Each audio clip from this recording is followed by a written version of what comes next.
Paggiya ni Panganuron na magkayusa ang duha ka kanhing managbangi na tribo, ang mga taga-Angito nga mga mag-uuma sa kasagpan o ang mga nagataswaktang sa kasigtakan. Sukad ni adto ang lalino sa puro na himugso.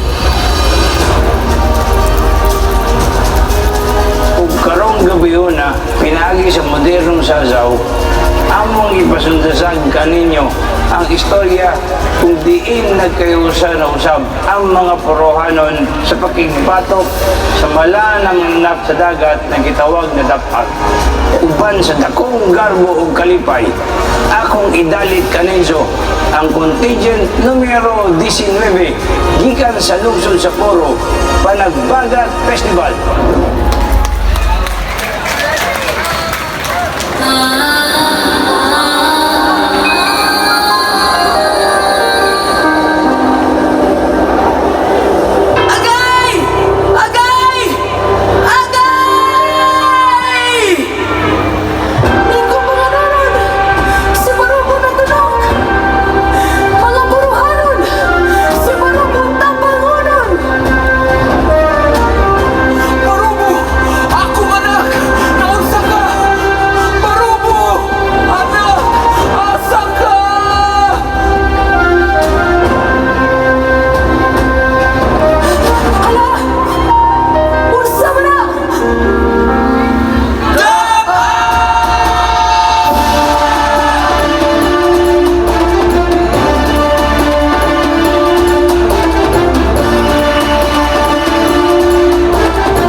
Ang mga tapag atong pamatsud!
Panganuron! Akong amahan! Barupo, akong anak. Panabagat sa poro, panabagat sa poro, panabagat sa poro, panabagat sa poro. Sa umanan na pagsilat sa adlaw, panahon na lungsod ni Dumao. May huli ang mga bagas sa bawon, iabot sa kinatungsan sa punto.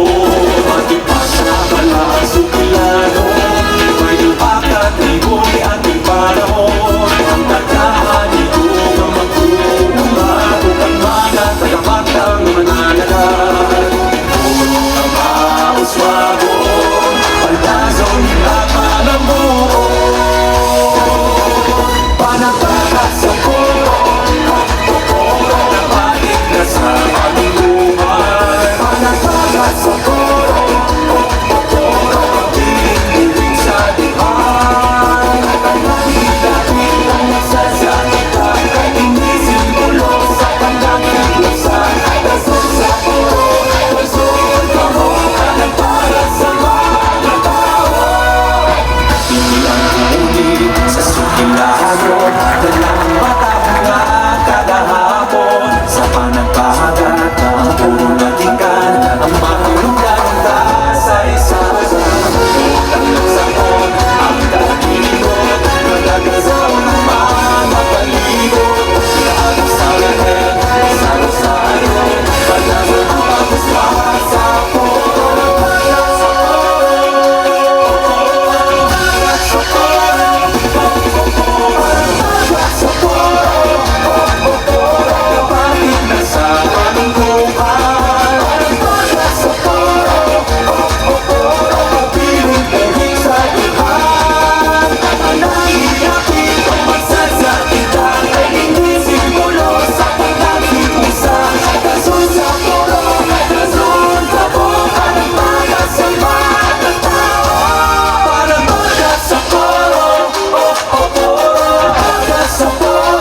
Daghang salamat, 9th place winner, Panagbagan Festival of the Municipality of Polo.